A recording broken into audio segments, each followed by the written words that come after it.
IVF చికిత్సలో 25% భారీ discount, free doctor consultation, free ultrasound scan, logo launch, Andro max advanced male infertility centre ను కూడా ప్రారంభించారు. అమరావతిలో ప్రభుత్వం తలపెట్టినటువంటి నిర్మాణాలు అంటే టీడీపీ హయాంలో మొదలుపెట్టినటువంటి పనులు వైసీపీ వచ్చిన తర్వాత అంతే 2019 నుంచి ఆగిపోయినాయి.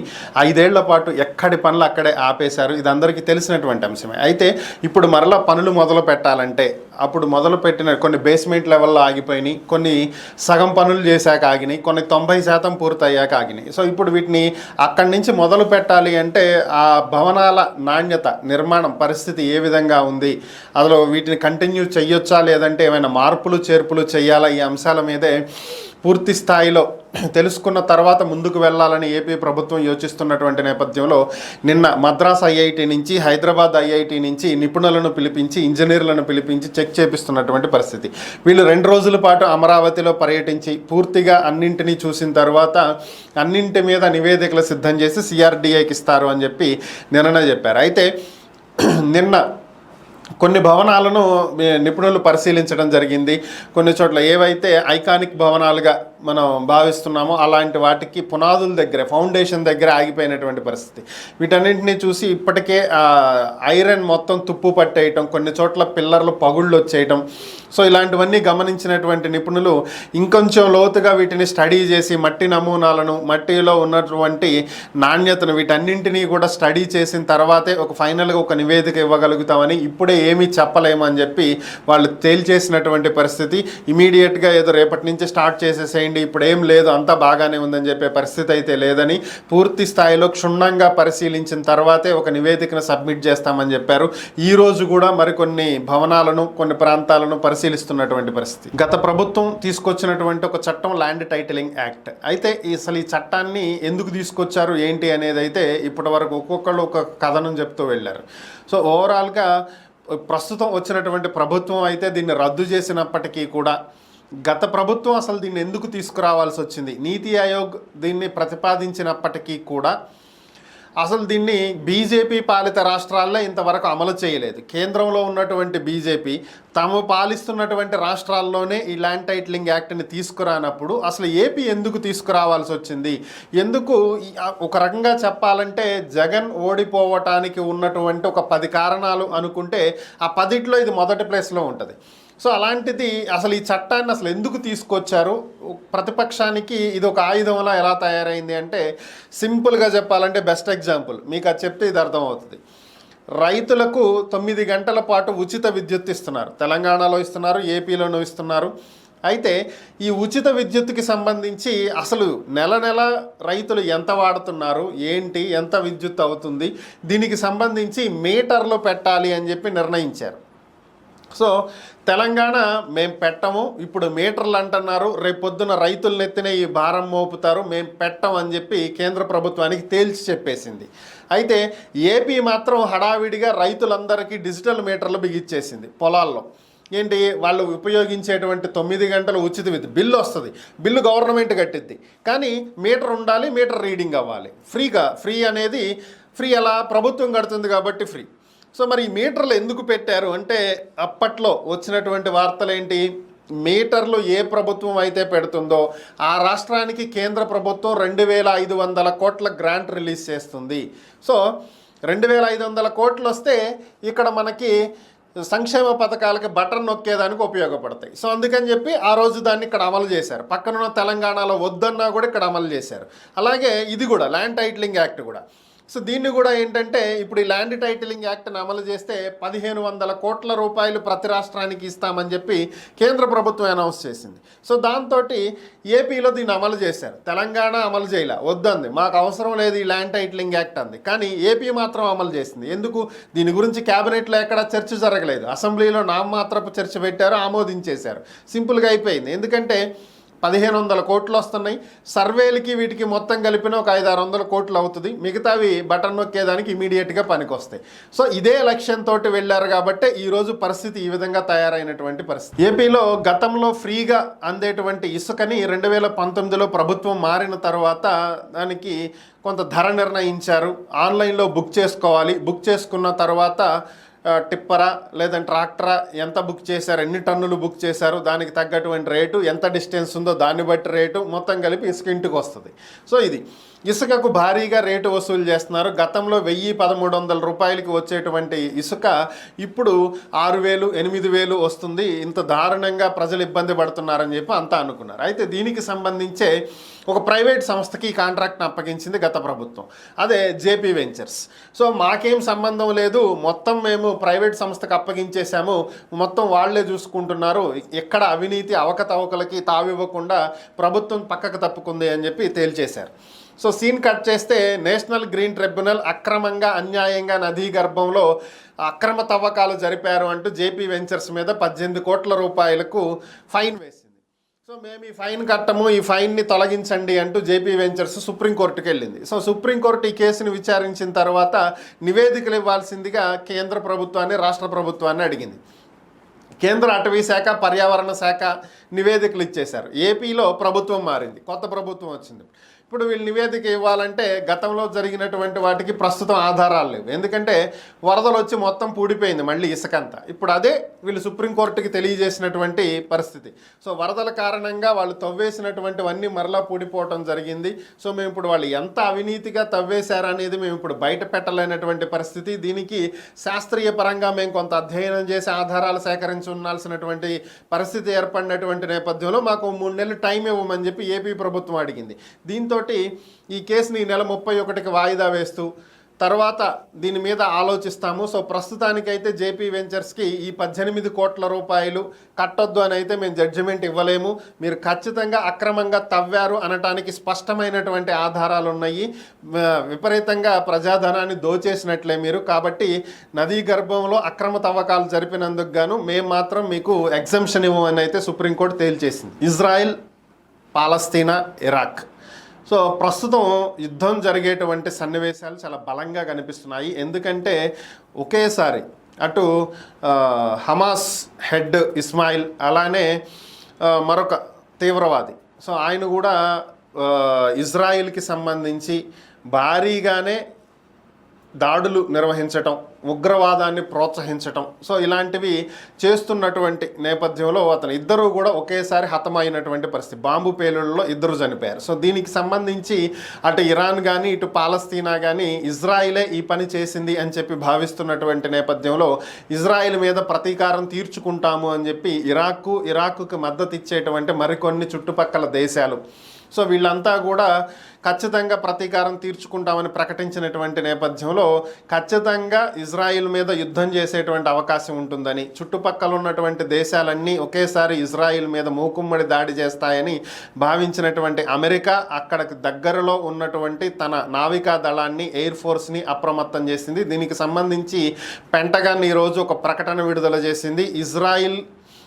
ఇజ్రాయిల్ పాలస్తీనా మధ్య యుద్ధం జరగకుండా ఉండేందుకు అమెరికా ప్రయత్నిస్తుందని, దీనికి సంబంధించే అమెరికా తన బలగాలను మోహరించడం జరిగిందని, American air force and navy సంసిద్ధంగా ఉండాలని, యుద్ధం జరిగేటువంటి పరిస్థితి వస్తే యాక్టివ్గా ఇజ్రాయిల్ తరపున పార్టిసిపేట్ చేస్తాము అని చెప్పి వాళ్ళు ప్రకటించడం జరిగింది. మరి ఇది ఎంత దూరం వెళ్తుందో చూడాలి. ముఖ్యమంత్రి చంద్రబాబు నాయుడు ఎక్సైజ్ శాఖ మీద సమీక్ష సమావేశం నిర్వహించారు. ఈ సందర్భంగా ఆయన అధికారులతో మాట్లాడుతూ నాణ్యమైనటువంటి లిక్కర్ ఎప్పుడైనా సరే ప్రజలకు అందుబాటులో ఉండాలని, ప్రస్తుతం ఉన్నటువంటి లిక్కర్ విధానం ద్వారా పేద ప్రజల నుంచి దోచుకోవటం జరిగిందని, పిండేశారని, లక్షల కోట్ల రూపాయల్లో అవినీతి జరిగినట్లుగా ఆధారాలు తెలుస్తున్నాయని, కాబట్టి ఈ కేసుని ఎంత మేరకు అవినీతి జరిగింది అనేది తెలుసుకోవటం కోసం ఈ కేసుని సిఐడికి అప్పగిస్తున్నట్లుగా ఆయన ప్రకటించడం జరిగింది. అలాగే అధికారులందరికీ ఆదేశాలు ఇచ్చారు. ఎక్సైజ్ శాఖలో ఏ ఒక్క ఫైల్ కూడా బయటకు మూవ్ అవడానికి లేదని, అన్నింటినీ సీజ్ చేయమని ఆదేశాలు ఇస్తూ విచారణకు సిఐడి అధికారులకు ఎక్సైజ్ శాఖ అధికారులంతా కూడా సహకరించాలని చెప్పి ఆయన ఆదేశాలు ఇచ్చారు. అలాగే మద్యపాన నిషేధం అనేది చేయటం అసాధ్యమని, మద్యపాన నిషేధం చేయటానికి పూనుకుంటే ఇతర మార్గాలలో మద్యం సేవించేటువంటి కార్యక్రమాలకు పాల్పడుతూ ప్రాణాల మీదకు తెచ్చుకునేటువంటి అవకాశం ఉందని, కాబట్టి మనం దాన్ని ఎలాగూ ఆపలేము, ప్రాణాల మీదకి తెచ్చేటువంటి పరిస్థితి ఉంటుంది. కాబట్టి కొంత తీవ్రతను తగ్గించడం కోసం నాణ్యమైనటువంటి మద్యాన్ని అక్రమ మద్యమో లేదంటే కల్తీ మద్యమో కాకుండా నాణ్యమైనటువంటి మద్యాన్ని తక్కువ ధరలకు అందించేటువంటి ప్రయత్నం చేసినట్లయితే వారి కుటుంబాలు బాగుంటాయని, లేదంటే సంపాదించిందంతా మద్యానికే పెట్టేసి చివరికి కుటుంబాలని రోడ్ల పాలు చేస్తున్నారని, దీని మీద అధ్యయనం చేస్తున్నామని, ఇతర రాష్ట్రాలలో ఏ విధంగా లిక్కర్ పాలసీ ఉందో దాన్ని చెక్ చేసుకుని దానికి తగ్గట్టుగా త్వరలోనే ఒక కొత్త మద్యం పాలసీని తీసుకురాబోతున్నామని, అక్టోబర్ 1 నుంచి ఇది అమలుపరచాలని యోచిస్తున్నట్లుగా, ఇప్పటికే దీనికి సంబంధించి పలు బృందాలను వివిధ రాష్ట్రాలకు అధ్యయనం కోసం పంపించినట్లుగా కూడా చంద్రబాబు తెలియజేశారు. ముఖ్యమంత్రి చంద్రబాబు నాయుడు సిఆర్డీఏ అధికారులతో సమీక్షా సమావేశం నిర్వహించారు. గతంలో అమరావతి ప్రాంతంలో పెట్టుబడులకు చాలామందికి భూములు కేటాయించామని, ఇప్పటి వరకు కార్యకలాపాలు ఏవి కూడా వారు మొదలు పెట్టలేదని, అయితే అవన్నీ ఒక్కసారి మరలా పునఃసమీక్షించి పెట్టుబడులు పెట్టడానికి ఎవరైతే ఆసక్తిగా ఉంటారో వారికి మాత్రమే భూములు కేటాయించాలని, మిగిలిన వారి దగ్గర నుంచి భూములు వెనక్కి తీసుకుంటానికి కూడా ఆలోచించాలని చెప్పి అధికారులకు ఆదేశించారు. అలాగే కొత్తగా ఎవరైనా సరే అమరావతిలో పెట్టుబడులు పెట్టాలి అనుకుంటే, సంపద సృష్టించాలి అంటే అమరావతిలో పెట్టుబడులు పెట్టాలని, దీనికి సంబంధించి ఇప్పటి వరకు ఏదైతే అమరావతి పరిధి నిర్ణయించామో 8,000 కిలోమీటర్లు చదరపు కిలోమీటర్ల పరిధి, అది పెంచేటువంటి ఉద్దేశం కానీ తగ్గించేటువంటి ఉద్దేశం కానీ లేదని,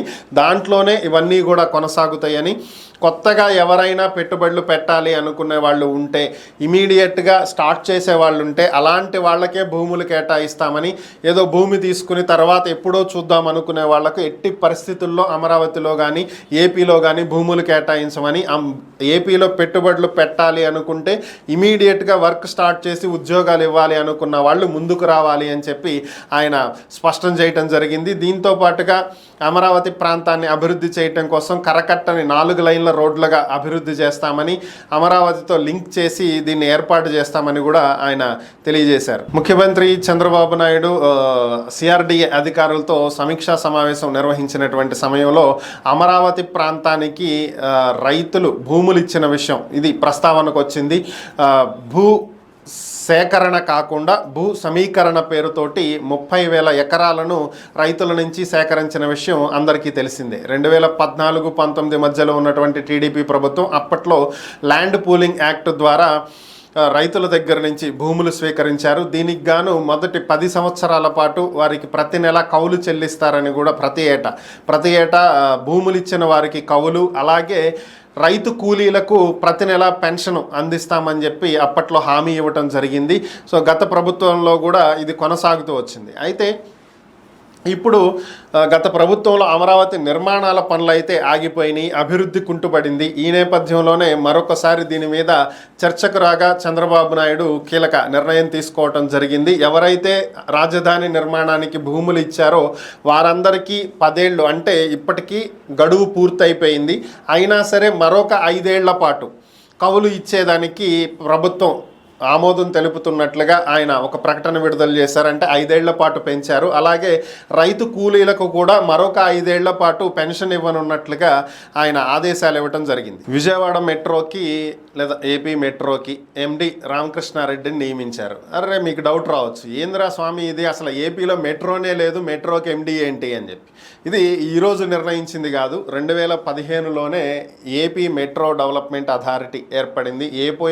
ఈ ఏపీ మెట్రోకి ఆల్రెడీ అప్పట్లోనే ఒక ఎండి ఉన్నారు, ఆయన రామకృష్ణారెడ్డి. అయితే ఈయన విజయవాడ నుంచి అమరావతికి, అలాగే విశాఖపట్నంలోను మెట్రో కారిడార్ ఏ విధంగా డెవలప్ చేయాలి, విశాఖపట్నం టు భీమిలి, సో ఎటువైపుగా రూట్ వేయాలి, ఎటు వేస్తే తక్కువ ఖర్చుతో అవుతుంది, ఎక్కువ ఊర్లను కలుపుకుంటూ ఎక్కువ ప్రాంతాలను కలుపుతూ వెళ్తాము, సో ఇలాంటివన్నీ ఆయన డిపిఆర్లు రూపొందించి నివేదికలను రూపొందించి ఇవి కేంద్ర ప్రభుత్వానికి ఆమోదానికి పంపించడం జరిగింది. అయితే కేంద్ర ప్రభుత్వం ఆమోదించి అవి వర్క్ స్టార్ట్ చేయడానికి టెండర్లు పిలిచేటువంటి సమయం వచ్చేటప్పటికి ఏపీలో ప్రభుత్వం మారిపోయింది. 2021 వరకు కూడా దీని మీద ఎటువంటి నిర్ణయం కొత్తగా ఏర్పడినటువంటి జగన్మోహన్ రెడ్డి ప్రభుత్వం తీసుకోలేదు. 2019 నుంచి దీన్ని పక్కన పెట్టేశారు. ఇక చూసి ఇక దీంతో పని అవ్వదు అనుకున్నటువంటి రామకృష్ణారెడ్డి గారు 2021లో తన పదవికి రాజీనామా చేయడం జరిగింది. సో ఈ మెట్రో ప్రాజెక్ట్ని గత ప్రభుత్వం పూర్తిగా పక్కన పెట్టేసింది. సో ఇప్పుడు మరలా ప్రభుత్వం మారినటువంటి నేపథ్యంలో మరలా ఈ ప్రాజెక్ట్ని పట్టాలెక్కించేటువంటి ప్రయత్నం ప్రభుత్వం చేపడుతుంది. ఆల్రెడీ కేంద్ర ప్రభుత్వ అనుమతులు ఉన్నాయి కాబట్టి ఇక కాంట్రాక్టర్లకు బిడ్లు పిలిచి పనులు అప్పగించడమే మిగిలినటువంటి నేపథ్యంలో మరలా గతంలో వీటన్నింటినీ రూపొందించినటువంటి మెట్రో ఎండి రామకృష్ణారెడ్డి గారిని మరలా తీసుకువచ్చి అదే స్థానంలో నియమించడం జరిగింది. ఆయనకు అదే బాధ్యతలు అప్పగించడం జరిగింది. సో మరి ఇప్పుడైనా ఇవి పనులు ముందుకు వెళ్తాయని చెప్పి ఆశిస్తున్నటువంటి పరిస్థితి. దేశం ఎంతో అభివృద్ధి చెందుతున్న డిజిటల్ ఇండియాగా పేరు తెచ్చుకుంటున్న డిజిటల్ పేమెంట్స్ విషయంలో ప్రపంచంలోనే నెంబర్ 1 స్థానంలో ఉన్నా కూడా ఈ రోజుకి మన దేశంలో మూఢనమ్మకాలు, పిల్లెదురు రాకూడదు, బల్లి మీద పడకూడదు, ఏదన్నా జరిగితే మందు పెట్టారు, చేతబడి చేశారు, బాణామతి చేశారు, చేతబడి చిల్లంగి ఏదో ఒకటి చెప్తూ ఉంటారు. ఇవన్నీ కామన్గా జరిగేవి. ఇంకా కొన్ని ప్రాంతాల్లో అటు ఉత్తర భారతదేశం కావచ్చు, ఇటు దక్షిణ భారతదేశం కావచ్చు, ఎక్కడైనా సరే కొన్ని ప్రాంతాల్లో క్షుద్ర పూజలు చేస్తున్నారని, చేతబడులు చేస్తున్నారు అనుమానాలతో ఎంతోమందిని కొట్టి చంపేసినటువంటి పరిస్థితి, సజీవ దహనాలు చేసినటువంటి పరిస్థితి ఇప్పటికీ జరుగుతున్నటువంటి ఘటనలు ఇవి. సో వీటన్నింటినీ ఆపాలి. సో ఈ మూఢనమ్మకాల నుంచి ప్రజలను బయట పడేయటానికి కేంద్ర రాష్ట్ర ప్రభుత్వాలు చర్యలు తీసుకోవాలని చెప్పి వాటిని ఆదేశించండి అంటూ సుప్రీంకోర్టులో ఒక పిల్ దాఖలైంది. ప్రజా ప్రయోజన వ్యాజ్యం, పబ్లిక్ ఇంట్రెస్ట్ లిటిగేషన్. దీన్ని విచారణకు చేపట్టినటువంటి సుప్రీంకోర్టు చాలా తీవ్రంగా స్పందించడం జరిగింది. మూఢనమ్మకాలను రూపుమాపాలన్నటువంటి మీ ఆలోచన మంచిది అయినప్పటికీ కూడా వీటి మీద ఏదో చెయ్యండి అని చెప్పి కేంద్ర ప్రభుత్వాన్ని, రాష్ట్ర ప్రభుత్వాన్ని ఆదేశించేటువంటి హక్కు సుప్రీంకోర్టుకి లేదు. ఎందుకంటే న్యాయస్థానాలు అనేవి చట్టానికి లోబడి ఒక పరిధిలో పనిచేస్తాయి. ఇది పరిధి దాటినటువంటి అంశం. వీటి మీద న్యాయస్థానాలు ఏవి కూడా చెయ్యలేవు. ప్రజల్లో చదువుకునేవాళ్ళు లిటరసీ రేట్ పెరిగితే ఆటోమేటిక్గా హేతువాదులు పెరుగుతారు. ఇది ఇలాగే ఎందుకు చెయ్యాలి అనేటువంటి క్వశ్చన్ వస్తుంది. ఇప్పుడు చాలామంది అడుగుతుంటారు, మన బాబు గోగినేని లాంటి వాళ్ళు. సో ఆయన కూడా దేవుడు లేడు, సో మీరు నమ్మాల్సినటువంటి అవసరం లేదు, అదొక మూఢనమ్మకం, దేవుడు లేడు, ప్రతిదీ సైన్స్ ప్రకారమే జరుగుతుంది, ఇది ఇలాగే ఎందుకు ఉండాలి, అది అలా ఎందుకు ఉండకూడదు అని క్వశ్చన్ చేస్తుంటాడు ఆయన. సో అలాగే ఇలాంటి వాళ్ళు కొంతమంది పెరుగుతారు. సో దానివల్ల కొంత ఈ మూఢనమ్మకాలు రూపుమాపబడతాయి. సో కాబట్టి అంటే కోర్టు బాబు గోగినేని గారి గురించి చెప్పలేదనుకోండి, నేను ఎగ్జాంపుల్ చెప్పాను, మళ్ళీ మీరు కోర్టు చెప్పింది అనుకున్నారు. సో ఇక్కడ ఏమవుతుంది అంటే చదువుకునేవాళ్ళు, విద్యాభ్యాసం చేసే వాళ్ళ సంఖ్యను ప్రభుత్వాలు పెంచగలిగితే, విద్యార్థికుల సంఖ్య పెంచగలిగితే ఆటోమేటిక్గా ఈ మూఢనమ్మకాలు అనేవి రూపుమాపబడతాయి. కాబట్టి మేము ప్రభుత్వాలని ఆదేశించలేము అని చెప్పి సుప్రీంకోర్టు తేల్చి చెప్పేసింది. అది విషయం. ముఖ్యమంత్రి చంద్రబాబు నాయుడు మడకశిర పర్యటన అందరికీ తెలిసిందే, బహిరంగ సమావేశం ఏర్పాటు చేశారు. దీనికి సంబంధించే ఏపీ మాజీ మంత్రి, Congress party working member Raghuveera Reddy గతంలో కాంగ్రెస్ పార్టీ ఏపీ అధ్యక్షుడిగా కూడా పనిచేశారు. ఈయన ప్రస్తుతం ప్రత్యక్ష రాజకీయాలకు దూరంగా ఉంటున్నటువంటి వ్యక్తి. ఆయన స్పందించడం జరిగింది. చంద్రబాబు నాయుడు గారు మడకశిరలో ఏర్పాటు చేసినటువంటి బహిరంగ సభకు వచ్చినటువంటి జనాన్ని నేను చూడటం జరిగింది, ఇక్కడ ఉన్నటువంటి పరిస్థితులను గమనించడం జరిగింది. నేను చాలా సంతోషించాను. ఎందుకంటే ఒక ముఖ్యమంత్రి పర్యటనకు వస్తుంటే బలవంతంగా బస్సులు పెట్టి, వాహనాలు పెట్టి, బిర్యానీ ప్యాకెట్లు లిక్కరిచ్చి జనాన్ని తరలించేటువంటి పరిస్థితి ఎక్కడైనా ఉంటుంది. అలాంటి వాటిని పూర్తిగా పక్కన పెట్టి ఎంతమంది స్వచ్ఛందంగా వస్తే అంతమందితోనే మాట్లాడేటువంటి ప్రక్రియకు చంద్రబాబు శ్రీకారం చుట్టారు. మడకశిరలో ఎక్కడా కూడా బలవంతపు తరలింపులు అనేవి జరగలేదు. ఆయన సభకు వచ్చినటువంటి వాళ్ళంతా స్వచ్ఛందంగా వచ్చినటువంటి వ్యక్తులే. సో నిజంగా ఇది చాలా ఆహ్వానించదగ్గ పరిణామము. గత ప్రభుత్వంలో తీసుకున్నటువంటి ఆలోచన రహితమైనటువంటి నిర్ణయాలు, అప్రజాస్వామికమైనటువంటి నిర్ణయాలను చంద్రబాబు నాయుడు మారుస్తూ ఉండటం చాలా సంతోషంగా ఉంది. ఈ ప్రభుత్వం మడకశిరలో ఉన్నటువంటి సమస్యలను తీరుస్తుందని చెప్పి భావిస్తున్నాను. చంద్రబాబు నాయుడు గారు మడకశిరలో ఉన్నటువంటి సమస్యల గురించి చాలా స్పష్టమైనటువంటి హామీలను కూడా ఇచ్చి వెళ్ళటం జరిగింది. ఈ సమస్యలు త్వరగా పరిష్కరించడానికి ఆ భగవంతుడు ఆయనకు శక్తినివ్వాలి, ఈ ప్రభుత్వానికి శక్తినివ్వాలని కోరుకుంటున్నానని చెప్పి ఆయన తెలియజేయటం జరిగింది.